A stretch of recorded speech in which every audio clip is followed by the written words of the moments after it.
हरियाणा विधानसभा चुनावों के जो नतीजे आए उसने सबको चौंका दिया। हरियाणा में एक बार फिर से भाजपा ने बहुमत हासिल किया और हरियाणा में एक बार फिर से भाजपा की सरकार बनने जा रही है। सरकार के बाद जो अगला कार्य होगा वो मंत्रिमंडल के विस्तार का होगा।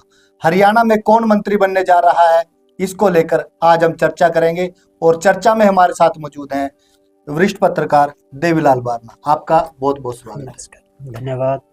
तो क्या लगता है, अब सरकार बन चुकी है, भाजपा ने बहुमत हासिल किया है, 48 सीट 90 में से वो जीतने में कामयाब रही।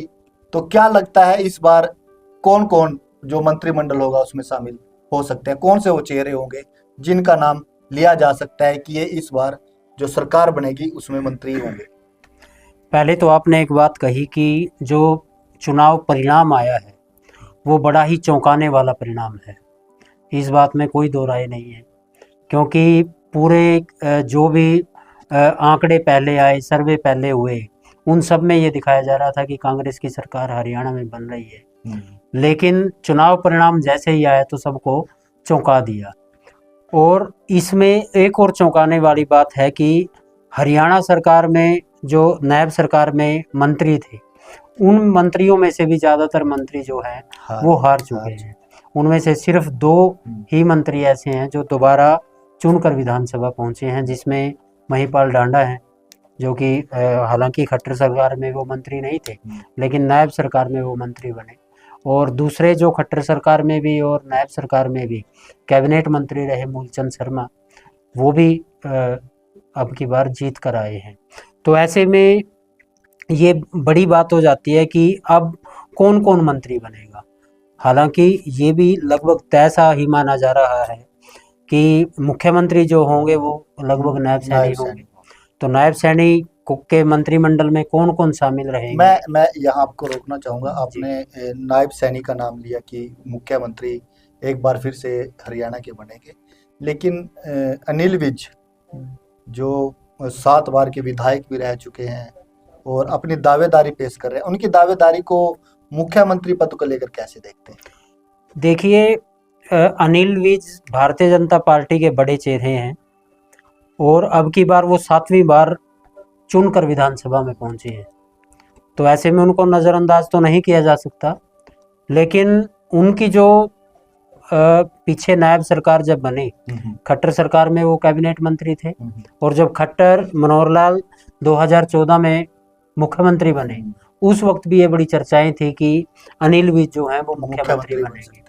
2019 में भी भारतीय जनता पार्टी ने पहले ही चेहरा तय कर दिया था कि मनोहर लाल खट्टर ही मुख्यमंत्री होंगे।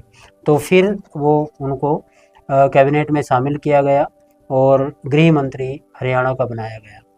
लेकिन जब 6 महीने पहले मनोहर लाल ने इस्तीफा दिया और नायब सिंह को मुख्यमंत्री बनाया गया, तो उस वक्त इनकी नाराज़गी सामने आई और ये कह रहे थे कि मैं इतना पुराना विधायक हूँ। जब हरियाणा में 1 या 2 विधायक बनते थे तो अनिल विज उसमें होते थे। अनिल विज विधायक भारतीय जनता पार्टी के होते 7 बार विधायक बन चुके हैं। अब की बार 7वीं बार वो जीत कर आए हैं। कह सकते हैं 35 वर्ष उनको हो चुके हैं। हाँ, बिल्कुल बिल्कुल कहा जा सकता है। लेकिन अब जबकि भारतीय जनता पार्टी ने पहले ही चेहरा तय कर दिया है कि कई बार प्रदेश अध्यक्ष ने भी कहा और भारतीय जनता पार्टी द्वारा बार बार कहा जा रहा था कि नायब सिंह ही मुख्यमंत्री होंगे। तो ये तो लगभग तय है कि मुख्यमंत्री जो हैं वो नायब सिंह होंगे, लेकिन अनिल विज को इग्नोर नहीं करेंगे, ये देखने वाली बात होगी। और सेकंड, इस बार जो चर्चा एक और भी चल रही है कि हरियाणा में 2 उप मुख्यमंत्री बनाए जा रहे हैं। तो 2 उप मुख्यमंत्रियों में एक अनिल विज हो सकते हैं। तो दूसरा नाम किनका हो सकता है? तो दूसरा नाम जो है, देखिए, राव इंद्रजीत सिंह बड़ा चेहरा हरियाणा के हैं और दिग्गज नेता हैं। उनकी बेटी भी जीत कर आई है। तो वो उस प्रकार की अटकलें चली हुई हैं और यही नहीं, कई बड़े नेता जीत कर आए हैं, जो उसमें कोई भी नाम हो सकता है उप मुख्यमंत्री में। तो ये ऐसा संभव है। तो फिर से उसी सवाल पर लौटते हैं कि जो मंत्रिमंडल होगा उसमें कौन कौन से ऐसे चेहरे हैं जो शामिल हो सकते हैं? देखिए, इसमें कई चेहरे ऐसे हैं जो पहले मंत्री रह चुके हैं। अब उस साइड से अगर देखें तो फरीदाबाद से हैं विपुल गोयल, 2014 में वो मंत्री रहे और वैश्य समाज से उद्योग आते हैं। मंत्री समय हाँ, में। उद्योग मंत्री वो 2014 में बने। और वैश्य समाज से भी आते हैं, तो उनको मंत्री बनाया जा सकता है। दूसरे राव नरबीर सिंह हैं, 2014 में ही वन मंत्री वे बने। तो हालांकि 2019 में वे विधानसभा नहीं पहुंचे, तो लेकिन अब की बार वे काफ़ी अच्छे मार्जिन के साथ विधानसभा में पहुंचे हैं, उनको मंत्री बनाया जा सकता है। अनिल विज तो बड़ा चेहरा है, वो तो मनपसंद अपनी सीट लेंगे, ऐसा मतलब लग रहा है।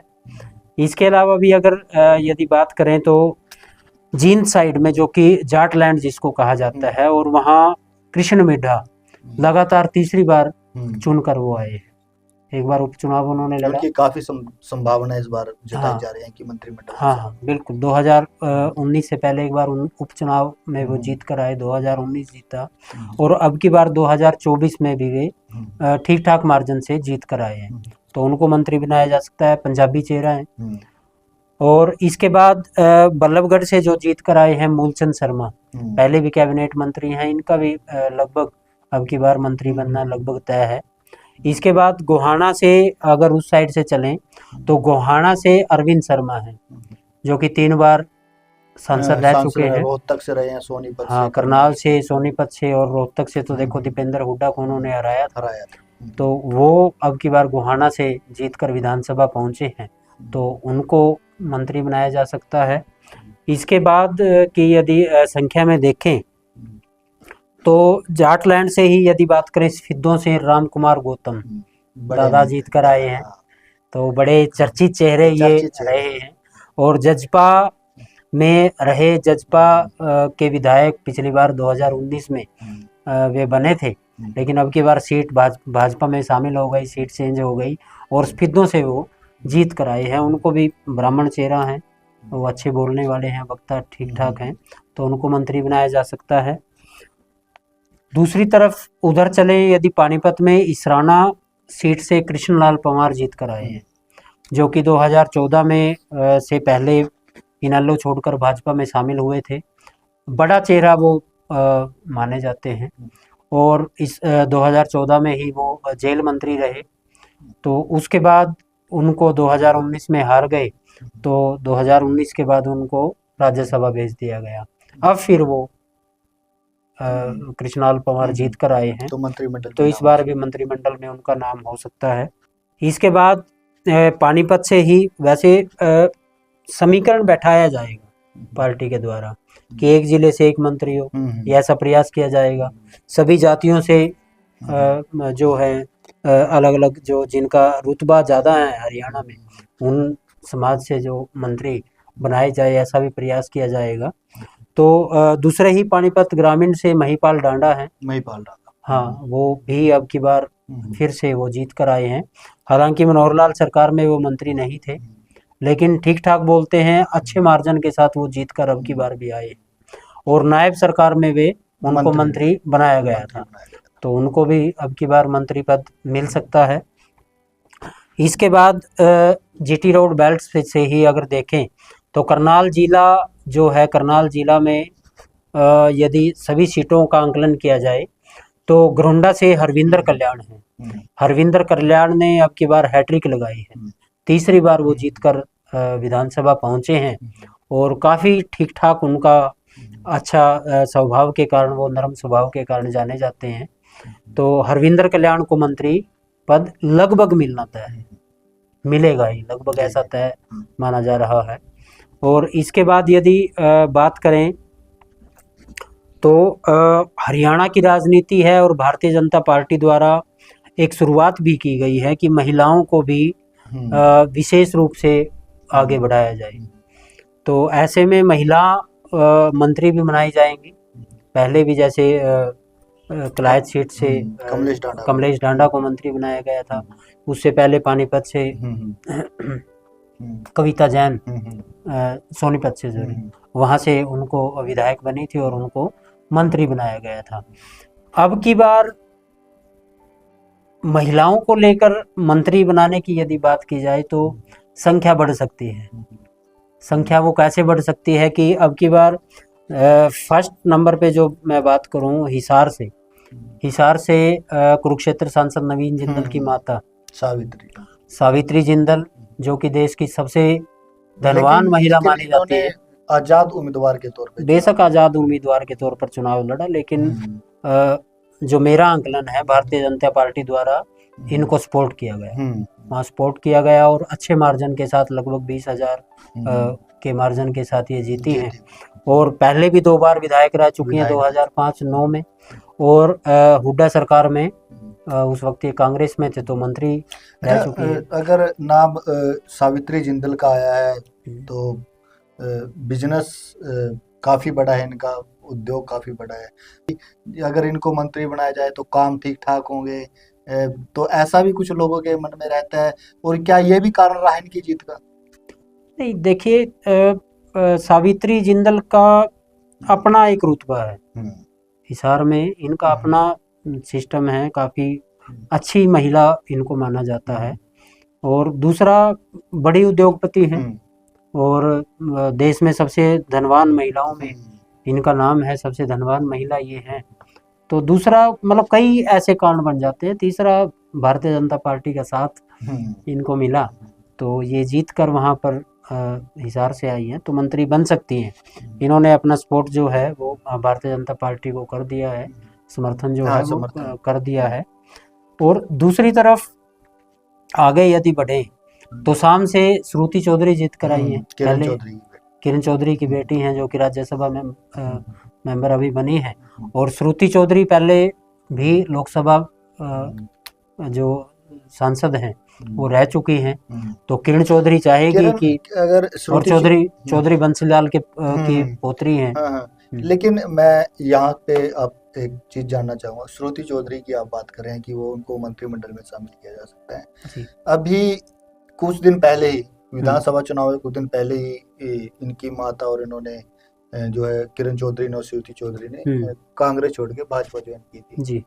तो और जब राज्यसभा भेजने की बात आई तो किरण चौधरी को राज्यसभा भाजपा की तरफ से भेजा गया जी। तो क्या लगता है कि उनको राज्यसभा सांसद जब बनाया गया है तो उस अब जो मंत्रिमंडल जो तैयार होगा तो इनकी बेटी का नाम उसमें शामिल हो सकता है? आंकलन आपका भी सही है कि उनको पहले एक पद दे दिया जा चुका है कि राज्यसभा सांसद उनकी माता को बनाया गया, तो शाम से इनको टिकट दी गई। तो हो सकता है, मतलब नाम मंत्री बनाए, लेकिन एक नाम ये है, मंत्री परिषद मंत्रिमंडल जो यहाँ का होगा उसमें श्रुति चौधरी शामिल हो सकती हैं। उसके बाद यदि बात करें राव इंद्रजीत सिंह, तो उसको इग्नोर नहीं किया जा सकता। और बार बार उनकी तरफ से बयानबाजी भी की आई कि इस एरिया से मैं काफ़ी पुराने नेता वो हैं कि उनको मुख्यमंत्री बनाया जाए। तो उनकी बेटी जीत कर आई हैं, तो वे पूरा प्रयास करेंगे कि उनकी बेटी को मंत्रिमंडल में तो शामिल किया जाए, ऐसा है। और अपनी तरफ से उनकी कोशिश भी होगी, केंद्रीय मंत्री हैं कि आरती राव को मंत्रिमंडल में शामिल। हाँ, बिल्कुल, ये नेचुरल बात है। तो उनका प्रयास रहेगा कि उनको मंत्रिमंडल में शामिल करवाया जाए। उसके बाद एक नाम और है कालका से शक्ति शर्मा का, जो कि पूर्व में मंत्री रहे, विनोद शर्मा की पत्नी हैं और राज्यसभा सांसद, हालांकि वो जेजेपी कोटे से बने थे, कार्तिकेय शर्मा, तो उनकी माता हैं। तो इनका नाम भी मंत्रिमंडल में आ सकता है। और ये तो क्या लगता है कि जब जैसे कि जब टिकट बंटवारे की बात होती है, टिकट की सूची जारी की जाती है, उसमें खास तौर पे यह देखा जाता है कि जातिकरण समीकरण है ना, और एक जो महिला को लेके आपने कहा कि महिलाओं की भी भागीदारी हो, उसका भी ध्यान रखा जाता है। तो क्या लगता है कि अब जब मंत्रिमंडल का विस्तार होगा तो ये चीजें वहां भी देखी जाएगी, चाहे वो जातिगत समीकरण की बात हो या फिर महिलाओं की भागीदारी की बात हो? बिल्कुल देखी जाएंगी। ये तो है ही कि कोई भी सरकार जब बनती है तो उसमें सभी जो समाज हैं उनको अग्रणी रूप से लिया जाता है कि कोई भी छूटे ना, कोई भी ऐसा समाज छूटे ना जिसमें भागीदारी सरकार में जिसकी न हो। और एक नाम और छूट जाता है, जैसे जींद से कृष्ण मिड्ढा, वो उनका नाम आया, तो जींद जिले में ही पहली बार नरवाणा में कमल खिलाने वाले कृष्ण बेदी भी कृष्ण हैं, बेदी। जो कि पहले शाहबाद सीट शाहबाद से से 2014 में वे चुनाव जीते थे। हालांकि बड़ा कम मार्जिन उनका था, 550 या 600 वोट का। तो उस टाइम उनको राज्य मंत्री हरियाणा में बनाया गया था मनोहर लाल सरकार में। नजदीक तो भी रहे हैं वो, हाँ, जब मुख्यमंत्री थे मनोहर लाल खट्टर, उनके राजनीतिक सलाहकार भी रहे हैं चुनाव हारने के बाद पुराने 2019 भाजपाइयों में भी में। जिलाध्यक्ष रहे, मतलब पुराने जीरो ग्राउंड से उनकी तो उसका मेहनत जो फायदा है मिल सकता वो है। भाजपा के लिए उन्होंने काम किया है। और अब की बार उनकी शाहबाद से टिकट काट दी थी तो काफ़ी नाराज वो हुए थे, लेकिन अब उनको फ़ायदा मिला बाद में जब नरवाना से उनको टिकट मिली, तो नरवाना से ठीक ठाक मार्जिन से वो जीत कर भी आए हैं। और दलित चेहरा है, दलित चेहरा होने का उनको फ़ायदा काफ़ी मिलेगा और उनको कृष्ण बेदी को मंत्री बनाया जा सकता है हरियाणा सरकार। तो अगर भाजपा की बात की जाए तो कहीं ना कहीं जाटों को साधने की भी कोशिश भाजपा की तरफ से होगी। तो कौन कितने जाट चेहरे लगता है आपको कि मंत्रिमंडल में शामिल हो सकते हैं, और कौन कौन से वो नाम इनमें से हो सकते हैं? देखिए, इसमें महिपाल डांडा का नाम तो मुझे लगता है कि जाटों में जो है वो आएगा मंत्रिमंडल में। उसके बाद श्रुति चौधरी का नाम आ सकता वो है। महिला भी हैं और हाँ हाँ हाँ, बिल्कुल। और इसके अलावा एक नाम और रह जाता है, ओबीसी समाज से बरवाला से क्या नाम, रणबीर सिंह गंगवा, जो कि 2019 में विधानसभा पहुंचे थे और डिप्टी स्पीकर उनको बनाया गया था, पहले राज्यसभा सांसद भी रह चुके हैं। तो उनका नाम भी मंत्रिमंडल में आ सकता है, वे मंत्री बनाए जा सकते हैं। अब जो लिमिटेशन है मंत्रियों की वो तो है ही है, लेकिन इन नामों में से चर्चा जरूर होगी और इनमें से मंत्री जो हैं मंत्रिमंडल में शामिल हो सकते हैं काफ़ी नाम। तो एक मैं सवाल और आपसे पूछना चाहूँगा जी, कि ये कितने मंत्री जो है हरियाणा में बनाए जा सकते हैं? क्या उसकी कोई लिमिटेशन है, या ये निर्भर करता है कि जो सरकार बनी है वो कितने बनाना चाहे? नहीं, सरकार की मनमर्जी नहीं है उसमें। हरियाणा में 12 मंत्री बन सकते हैं और 13वां जो है मुख्यमंत्री। वो मुख्यमंत्री होंगे। आपसे ये भी जानना चाहूँगा कि जैसा कि आपने बताया कि लिमिटेशन जो है सिर्फ 13 जो है मुख्यमंत्री सहित लोग जो हैं वो मंत्रिमंडल में शामिल हो सकते हैं। तो ऐसे बहुत से विधायक हैं जो भाजपा में पिछले लंबे समय से हैं, और कोई 2 बार विधायक बना है, कोई 3 बार विधायक बना है। अगर उनके नाम इस मंत्रिमंडल में शामिल नहीं होते, क्योंकि सभी को शामिल नहीं किया जा सकता, जी 13 लोग ही शामिल हो सकते हैं। हम्म। तो क्या लगता है वो कौन से दूसरे पद होंगे जहां पर उनको सेटल किया जा सकता है? और या फिर जैसे कि टिकट बंटवारे के समय में देखा गया था कि प्रत्याशी जिनको टिकट नहीं मिला वो नाराज दिखाई दिए, है ना? तो कुछ ऐसा मंत्रिमंडल जब का विस्तार होगा वहां भी देखा जा सकता है। देखिए, अब की बार जो भारतीय जनता पार्टी सरकार बनाने जा रही है, तो चमत्कारित रूप से ऐसा लगता है कि भाजपा सरकार बना रही है। कोई भी ऐसा सर्वे, एग्जिट पोल कोई ऐसा नहीं था जो ये दिखा रहा था कि भारतीय जनता पार्टी इस सरकार बार बना सरकार रही है। और भूपेंद्र सिंह हुड्डा पूरी तरह से आश्वस्त थे कि वे अगले जो मुख्यमंत्री हैं वो होंगे। मुख्यमंत्री होंगे। हाँ, लेकिन नहीं बन पाए। और उनका जो चुनाव परिणाम आया, उनके चेहरे पे जो हाव भाव थे वो बता रहे थे कि वे कितने आश्वस्त थे, ऐसा लग रहा था। और किसानों की यदि बात करें, धान का सीजन है, तो वो लगातार बातचीत भी कर रहे थे व्यापारियों से कि उनकी सरकार आने वाली है, तो किस प्रकार से किसानों को खुश किया जाए कि धान की जो है बिकवाली हो। तो मुझे लगता है कि ज़्यादा नाराजगी तो अब की बार किसी की नहीं होगी, क्योंकि इस प्रकार हाँ बहुमत की सरकार है और 3 जो निर्दलीय विधायक हैं वो भी वहाँ चले गए हैं, साथ चले गए सरकार के। तो लेकिन पार्टी भी ये चाहेगी कि जब जो नहीं मंत्री बने और जो वरिष्ठ लोग जो हैं, जो विधायक बने हैं या फिर चर्चित चेहरे हैं, बड़ा चेहरे हैं, तो उनको जो मतलब मंत्रिमंडल में नहीं जा पाए उनको चेयरमैनी भी दी जाएगी। जैसे पिछली बार हुआ जब जजपा को यहाँ शामिल किया गया, या फिर आज़ाद विधायक जो थे उनको समेटने के लिए, साधने के लिए उनको चेयरमैनी दी गई विधायकों को। इस प्रकार भी वही होगा। तो इस वीडियो में हमने चर्चा की उन नामों की जिनको मंत्रिमंडल में शामिल किया जा सकता है। देवीलाल जी, बहुत बहुत धन्यवाद, आपने अपने बिजी शेड्यूल से समय निकाला और यह जानकारी हमारे दर्शकों तक